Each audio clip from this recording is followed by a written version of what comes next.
There is no such thing as useless information, at least not in the eyes of the Administratum.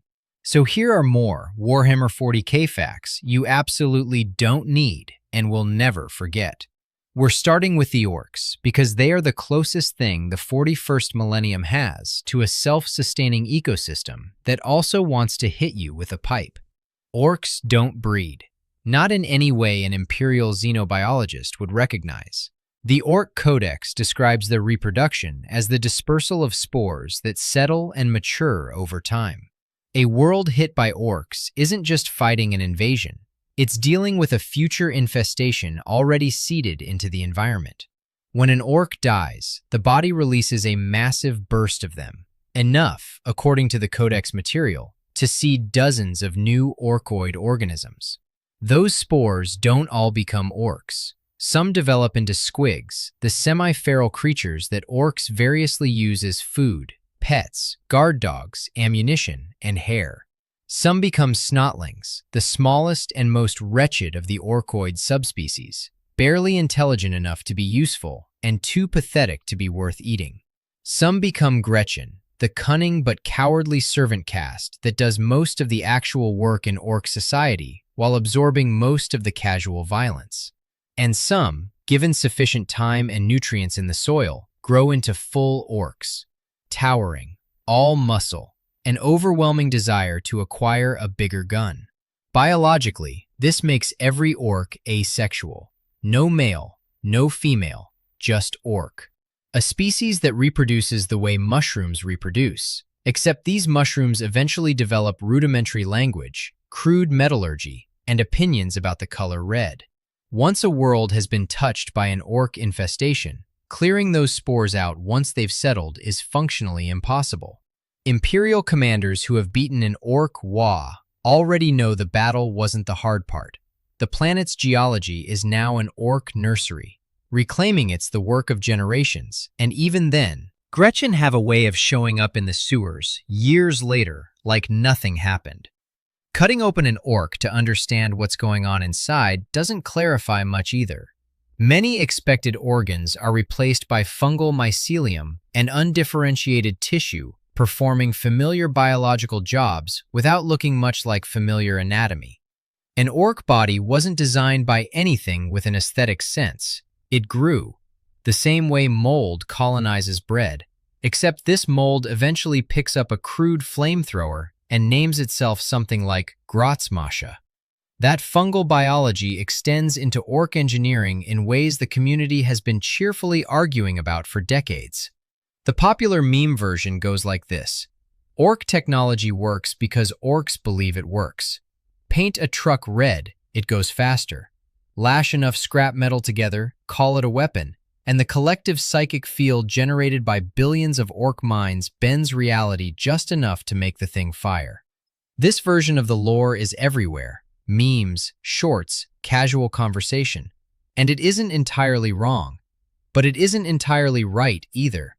Ork Mech Boys, the specialist caste responsible for building everything from shootas to spacecraft, possess instinctive technical knowledge encoded in their fungal biology. A mech doesn't study metallurgy. A mech doesn't apprentice under a master engineer, poring over blueprints by candlelight. A mech hatches from a spore already knowing how to weld, how to wire a firing mechanism, how to shape a pressure vessel from salvaged hull plating. The knowledge is genetic, hardwired. A mech looks at a pile of scrap iron, loose wiring, and something that used to be a fuel tank, and it sees the gun those parts want to become, the way a sculptor supposedly sees the statue inside the marble. Except the sculptor in this case has green skin and is screaming the entire time. The technology they produce looks insane: exposed wiring, asymmetrical plating, structural members held together by what appears to be optimism and rust. But underneath the chaos, there's genuine mechanical function.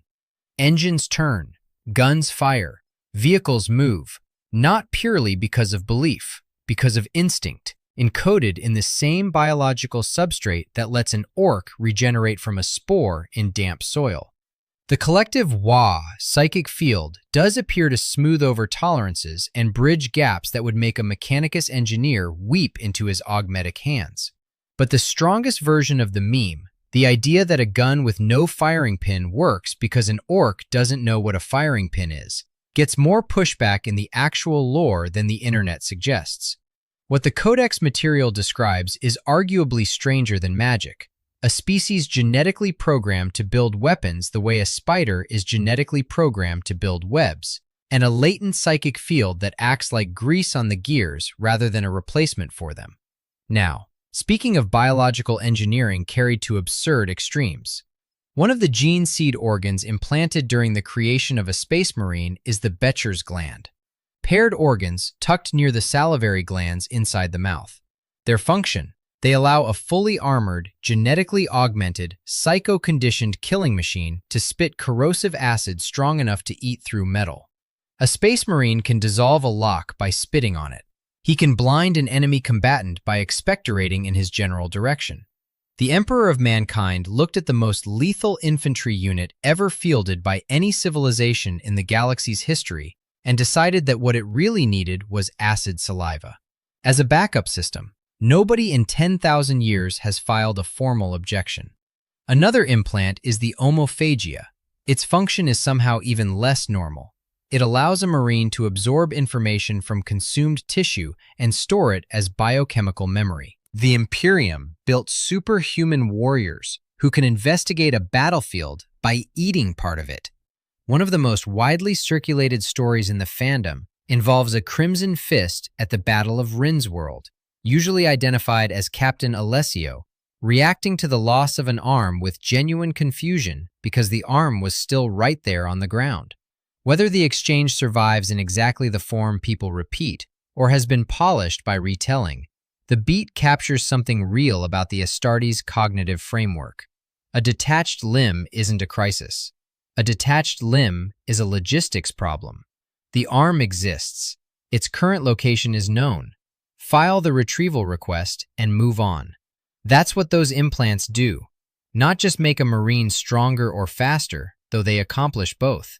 They rebuild the relationship between a human mind and concepts like pain, loss, and fear until those concepts have all the emotional weight of a requisition form. Grief is an inefficiency. Panic is a malfunction. A space marine watching his own blood pool on the deck plating feels approximately what you feel watching a faucet drip. Mild awareness that something should probably be addressed when convenient. That instinctive Orkoid awareness we mentioned earlier extends into territory the Ordo Xenos would dearly love to understand better. Gene stealer cults, the tyrannid-seeded infiltration networks that breed through a host species across 4 generations, each generation looking more like the host and less like the alien parasite until the cult can hide in plain sight, can technically infect orcs. It happens. But according to the Lexicanum entry on gene stealer hybrids, gene stealer orc groups are generally only successful among feral orc populations. Small, scattered bands living without organized social structure, without war bosses, without the grinding machinery of orc civilization. The moment you move up the social ladder to established orc settlements with functioning mech shops, a war boss cracking skulls to maintain order, boys gathering in warlike mobs, those orc communities can instinctively recognize that something about a hybrid isn't right. Lexicanum's wording is instinctively. It doesn't name a sense, doesn't specify whether it's sight, sound, pheromone detection, or some unnamed biological process rooted in that fungal physiology. The lore leaves the mechanism open. The community has filled the gap with enthusiasm. The reigning theory, which sits squarely in the territory of fan extrapolation rather than published canon, is that it's smell. The mental image is irresistible. A hulking knob pauses mid-stride, nostrils flaring, turns slowly toward a boy who looks almost right but not quite, takes one long evaluative sniff, and bellows something about the git-smelling buggy before the entire mob descends on the infiltrator with choppas. No codex text supports the olfactory mechanism specifically, but the underlying fact holds regardless of the sense involved. Organized orc society has what amounts to a biological immune response against infiltration that most species in the galaxy would sacrifice entire star systems to possess. Now, Doombreed. If you've spent serious time in the deeper lore and haven't encountered this name, what you're about to hear is going to recalibrate your understanding of how far back the setting's roots actually reach. Doombreed, the Skull Lord, a demon prince of Khorne. Lexicanum describes him as said by some to be older and more powerful than even the demon primarchs, Angron, Mortarion, Fulgrim, Magnus, and Doombreed predates every one of them. His demonic form, drawn from older material, is that of a giant bloodthirster wreathed eternally in black smoke that slowly transforms into red-hued muscle as his body grows larger with each life he takes. The smoke curls off him in sheets, and where it clears, the flesh underneath is raw and dense and still expanding. He wears a cloak stitched from the skulls of 4,000 space marines. 4,000 confirmed Astartes kills, worn as formal attire because Khorne's favored son has a sense of occasion. Later accounts place Doombreed at the War Master's side during the Horus Heresy. By 723 M36, he is also linked to Abaddon's Fifth Black Crusade in the Elysia sector, because when you need something truly and permanently destroyed in Ultima Segmentum, you call the oldest killer the blood god ever made. But Doombreed's origin is what has generated more sustained argument than nearly any other unresolved mystery in the setting. Lexicanum lists his birthplace as Terra, his time frame, circa M1 or M2, the first or second millennium of the Common Era. Doombreed was a mortal human being who walked the same earth you're sitting on right now. He lived during recorded history, and his violence, whatever form it took, was so vast, so steeped in martial bloodshed, that Khorne reached into real space and elevated him as the first demon prince the blood god ever created. Before Angron, before any of the traitor primarchs, a mortal man from Earth earned demonhood through slaughter alone. Games Workshop has never said who he was. The lore gives you a planet, a rough time frame, the nature of what earned elevation, martial bloodshed at a scale Khorne found worthy. And then it leaves a gap shaped precisely like a historical figure. 3 names dominate the debate. Genghis Khan is the most widely cited candidate in the fandom. Born 1162, died 1227, squarely within M2. His armies were responsible for an estimated 40 million deaths, roughly 10% of the world's population at the time, through direct military conquest that built the largest contiguous land empire in human history. Mongol campaigns depopulated entire regions of Central Asia and Eastern Europe. Cities that resisted weren't merely defeated, they were erased. Populations killed almost to the last person, the ruins left as warnings. Pyramids of severed heads stacked outside the walls of Nishapur and Baghdad. Khan himself rode with his armies, planned their campaigns, was present on the battlefield in a way that makes him a natural fit for Khornate speculation. Hitler is the second name that surfaces, and the one that draws the most immediate resistance. The biggest problem is chronology. The 20th century sits at the absolute tail end of M2, far later than the medieval warrior framing many discussions attach to Doombreed's mortal life. Beyond that, the killings most associated with his regime were systematic, bureaucratic, and industrial, the kind of violence fans usually treat as a poor fit for Khorne compared with a conqueror leading armies in the field. Vlad the Impaler is the third candidate, and he makes the list largely on the strength of his reputation. Vlad III was active in the 1400s, well within M2, and his treatment of prisoners, mass impalement as a weapon of psychological terror, carried out in person and displayed prominently, is exactly the kind of visceral brutality that keeps his name in the discussion. A forest of 20,000 Ottoman prisoners on sharpened stakes outside Targovishte, left to be discovered by an advancing army. That image is hard to ignore, but scale undermines the candidacy. Vlad ruled Wallachia, a modest regional territory in southeastern Europe, and fought campaigns against the Ottoman Empire that were horrific but geographically contained. None of these identities is confirmed. Games Workshop hasn't named the mortal behind the Skull Lord, and the smart money says they never will, because the mystery generates more engagement than any answer could replace. The fandom leans toward Genghis Khan in fandom, and the reasoning is tight enough that dislodging it requires a stronger candidate, not just a different one. If you've got one, you know where the comments are.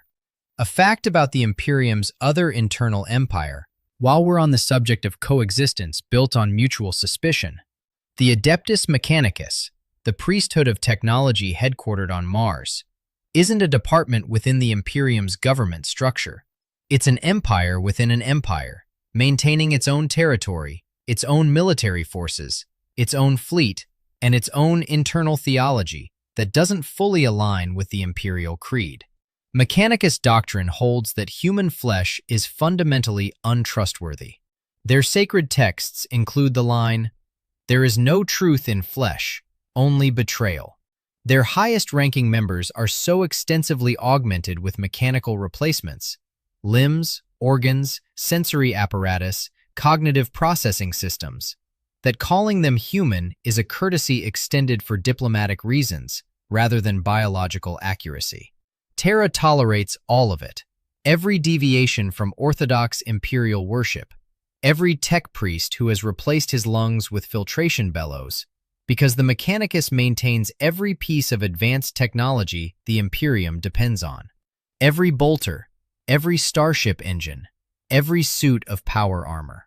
The relationship between Mars and Terra is mutual dependency dressed in religious ceremony, and it has been approximately one bad diplomatic incident away from civil war for 10,000 years running. One last orc fact, because it ties the entire fungal nightmare into a bow and explains why the Imperium's xenobiologists drink. Every orc that dies, in battle, from disease, from a squig bite, from another orc who decided the first orc looked at him funny, triggers that mass spore release. New Orkoid life scatters into the environment and keeps growing after the war is over. An Imperial world that fought off an orc invasion and declared victory may later find Gretchin emerging from its sewer systems, new squig populations infesting its underhives, and fresh orcs turning up long after the victory parade is over. The celebration was premature. The parades were premature. The planet's biosphere is now contaminated with a species that treats death as a reproductive strategy. The Imperium has been waging this quiet biological containment war on thousands of worlds simultaneously for 10,000 years, and the total orc population across the galaxy isn't noticeably smaller than when the effort started. The spores don't care who won the battle. The spores don't care who rules the planet. The spores are patient, and patience is the one virtue nobody ever expected from an orc. Those are your facts. They will, obviously, be on the test.